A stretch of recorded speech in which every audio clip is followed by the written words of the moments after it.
ஆண்டுகளாக தேர்தலில் மோதுகிறதா பாட்டாளி மக்கள் கட்சி? தமிழ்நாடு அரசியல்ல வன்னியர்களோட அடையாளமா தங்களை முன்னிறுத்தினது மட்டும் இல்லாம முக்கிய அரசியல் கட்சியாவும் இடம் பிடிச்சதுதான் பாட்டாளி மக்கள் கட்சி. ஆனா சமீப காலமா தந்தை மகன் மோதல் விவகாரங்கள் காரணமா ராமதாஸ் தரப்பு, அன்புமணி தரப்புன்னு ரெண்டு துண்டா பாமக முரண்பட்டிருக்கு.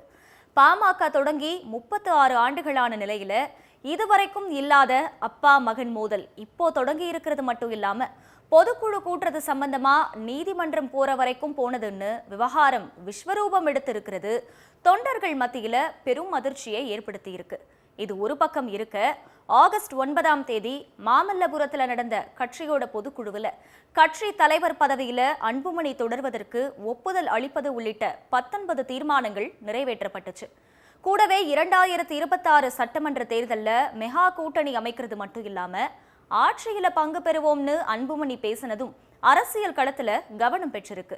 இந்த நிலையில ராமதாஸ் தரப்போட அடுத்த கட்ட நகர்வுகள் எப்படி இருக்குங்கிற எதிர்பார்ப்பு அதிகமாக இருக்கிறதாவே பார்க்கப்படுது. இரு அணிகளாக தேர்தலில் களம் காண போகிறதா பாட்டாளி மக்கள் கட்சி? அப்பா மகன் மோதல் தேர்தலில் தாக்கத்தை ஏற்படுத்துமா? அன்புமணியின் மெகா கூட்டணி எதை குறிக்கிறது? இதையெல்லாம் தான் ஸ்பாட்லைட்ல பார்க்க போறோம். 1989 பாட்டாளி மக்கள் கட்சி தொடங்கப்பட்டு இப்ப வரைக்கும் சுமூகமான போக்கே நீடிச்சிட்டு வந்த நிலையில அண்மை காலமா கட்சிக்குள்ள ஏற்பட்ட கருத்து முரண்களால இரு தரப்புகளா பிளவுபட்டிருக்கு. கட்சியோட நிர்வாகிகளை ராமதாஸ் நீக்கிறதும் அதுக்கு மறுப்பு தெரிவிக்கிற விதமா அன்புமணி உடனே அந்த நீக்கத்தை ரத்து செய்யறதுமாவே முட்டல் மோதல் போக்கு நீடிச்சிட்டு வந்துச்சு. ஒரு கட்டம் மேல போன ராமதாஸ் கட்சி தலைவர் பதவியில இருந்து அன்புமணியை நீக்கிறதா அறிவிச்சாரு. ஆனா கட்சி தலைவரை பொதுக்குழுவை கூட்டி தான் நீக்க முடியும் அப்படிங்கிறதுனால ராமதாஸோட அறிவிப்பு செல்லாதுன்னு அன்புமணி பதிலளிச்சாரு. இதையடுத்து அப்பா மகன் இடையேயான சண்டை உட்கட்சி விவகாரமா உருமாற பாமக நிறுவனர் ராமதாஸ் தனது தலைமையிலான பொதுக்குழுவை அறிவிச்சாரு. அதுக்கு எதிர்ப்பு தெரிவிக்கிற விதமா அன்புமணியும் பொதுக்குழுவை அறிவிச்சாரு. அன்புமணியோட பொதுக்குழுவுக்கு அனுமதி தரக்கூடாதுன்னு ராமதாஸ் தரப்பு சென்னை உயர்நீதிமன்றத்துல மனு தாக்கல் செஞ்ச நிலையில அந்த மனுவை தள்ளுபடி செய்த உயர்நீதிமன்ற நீதிபதி 2 பேர்கிட்டையும் தனியா பேச்சுவார்த்தை நடத்தினாரு. இந்த நிலையில ஆகஸ்ட் 9ஆம் தேதி மாமல்லபுரத்துல நடந்த பொதுக்குழுவில் பாமக தலைவராக அன்புமணிக்கு மேலும் ஓராண்டுக்கு பதவியை நீட்டிப்பது உள்ளிட்ட 19 தீர்மானங்கள் நிறைவேற்றப்பட்டுச்சு. கூடவே ராமதாஸின் கனவுகளான சமூக நீதி, சாதிவாரி கணக்கெடுப்பு உள்ளிட்டவைகளை இணைந்து நிறைவேற்றுவோம்னு சட்டமன்ற தேர்தலில் திமுகவை வீழ்த்துவோம்னும் பேசினாரு அன்புமணி. அது மட்டும் இல்லாம ராமதாசுடன் 40 முறை பேசி சமாதான முயற்சியில ஈடுபட்டதாகவும், ஆனா அவரை சுற்றி இருக்க சுயநலவாதிகள் இல்லாத பொல்லாததை கூறுவதாகவும் அன்புமணி பேசியிருந்தாரு. பாமக நிறுவனர் ராமதாஸ் இல்லாம முதல் முறை நடக்கிற பொதுக்குழு அப்படிங்கிறதும், பொதுக்குழுவில் வழக்கமா ராமதாஸ் உட்காருற இடத்துல அவருக்கான நாற்காலி இடம்பெற்றிருந்ததும் குறிப்பிடத்தக்கது. பொதுக்குழுவில் பேசின அன்புமணி திமுக மீண்டும் ஆட்சிக்கு வரக்கூடாதுங்கிறதுல உறுதியா இருக்கிறதாவும், அதே சமயம் தொண்டர்கள் விரும்புற மெகா கூட்டணி அமைச்சு நாம ஆட்சிக்கு வருவோம்னும் பேசியிருந்தாரு. ஒட்டுமொத்த பாமகவினரும் வாக்களிச்சு 50 முதல் 60 இடங்கள் வரைக்கும் வெற்றி பெற்றாலே நம்ம ஆட்சிதானும் அன்புமணி பேசியிருந்தது அவரோட தேர்தல் வியூகம் என்னங்கிறத பத்தி கேள்வி எழுப்பியிருக்கு. கூடவே பாமகவோட வாக்கு வங்கியை பத்திய கேள்வியையும் எழுப்பியிருக்கு. 1989 கட்சி தொடங்கப்பட்டாலும் 1991 சட்டமன்ற தேர்தலில் முதல் முறையா தனிச்சு களம் கண்ட பாமக ஒரே தொகுதியில வெற்றி பெற்றிருந்தாலும் முதல் தேர்தலையே 5.9% வாக்குகளையும் 12 தொகுதிகளில் 2ஆம் இடத்தையும் பெற்றுச்சு. மேலும் அடுத்தடுத்த தேர்தல்களில் அதிமுக, திமுகன்னு மாறி மாறி கூட்டணியில அங்கம் வகிச்சு கூட்டணியோட வாக்கு வங்கியை உயர்த்துறதுக்கு காரணமாகவும் தங்களோட வெற்றி எண்ணிக்கை வாக்கு சதவீதத்தை அதிகரிச்சுட்டும் இருந்தாங்க.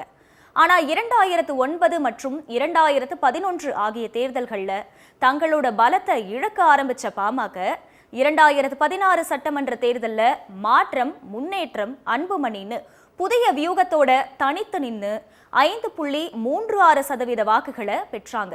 ஆனா 2019 அதிமுக பாஜகவுடனான கூட்டணியில அது கை கொடுக்கல. அதே கூட்டணியில 2021 தேர்தலை சந்திச்ச பாமக 23 இடங்கள்ல போட்டியிட்டு 5 இடங்கள்ல வெற்றி பெற்ற நிலையில 3.80% வாக்குகளை பதிவு செஞ்சிருந்தாங்க. 2024 பாஜக கூட்டணியில 10 தொகுதிகள்ல போட்டியிட்டு 4.33% வாக்குகளோட ஒரு தொகுதியில கூட வெற்றியை பதிவு செய்யலங்கிறது குறிப்பிடத்தக்கது. 2026 தேர்தல்ல யாரோட கூட்டணிங்கிறது இப்ப வரைக்கும் அதிகாரப்பூர்வமா அறிவிக்கப்படாத நிலையில அன்புமணியோட மெகா கூட்டணி யாரை குறிக்குது அப்படிங்கிற கேள்வி எழுந்திருக்கு. கூட்டணி ஆட்சியை வலியுறுத்தும் பாமக வன்னியர் சமூகத்தோட மொத்த வாக்கையும் கைப்பற்றினா அன்புமணியோட வியூகம் கைகூடுங்கிற வாதம் முன்வைக்கப்படுற அதே சமயம் திமுக, அதிமுக ஏற்கனவே அந்த சமூகத்தை சேர்ந்த பிரதிநிதிகளை முன்னிறுத்தி அவங்களோட வாக்குகளை அறுவடை செஞ்சுட்டு வர்றதையும் கவனிக்க வேண்டியிருக்கு.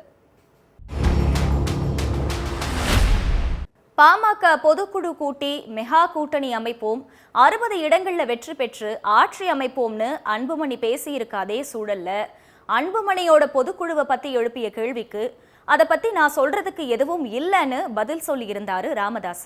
கூடவே ராமதாஸோட சமீபத்திய நடவடிக்கைகள் மற்றும் செயல்கள் திமுகவுடன் நெருக்கத்தை காட்டுற விதமா இருக்கிறதா தகவல்கள் வெளியாச்சு. திமுக கூட்டணியில இருக்கிற தமிழ்நாடு காங்கிரஸ் தலைவர் செல்வ பெருந்தகை ராமதாஸ வீட்டுல சென்று நலம் விசாரிச்சதும் அப்பா மகன் விவகாரத்துல ராமதாஸோட பேச்சை கேட்டு நடக்கணும்னு அன்புமணிக்கு விசிக தலைவர் திருமாவளவன் அறிவுரை சொன்னதும் போன்ற நிகழ்வுகள் திமுக கூட்டணியில ராமதாஸுக்கு ஆதரவு இருக்கிறதாவே பார்க்கப்படுது. ஆனா கட்சி மற்றும் பெரும்பாலான நிர்வாகிகளையும் தன் பக்கம் அன்புமணி வச்சிருக்கிறதையும் கவனிக்க வேண்டியிருக்கு. அடுத்த ஆண்டு தேர்தலுக்கு இன்னும் சில மாதங்களே இருக்க நிலையில ராமதாசும் அன்புமணியும் சுமூகமான போக்க கையாண்டு ஒற்றுமையோட தேர்தலை சந்திப்பாங்களா இல்ல முரண்பட்டு இரு அணிகளா நிப்பாங்களாங்கிறது 2 பேரும் எடுக்க போற அடுத்த கட்ட முடிவுகளை பொறுத்தே தெரிய வரும்.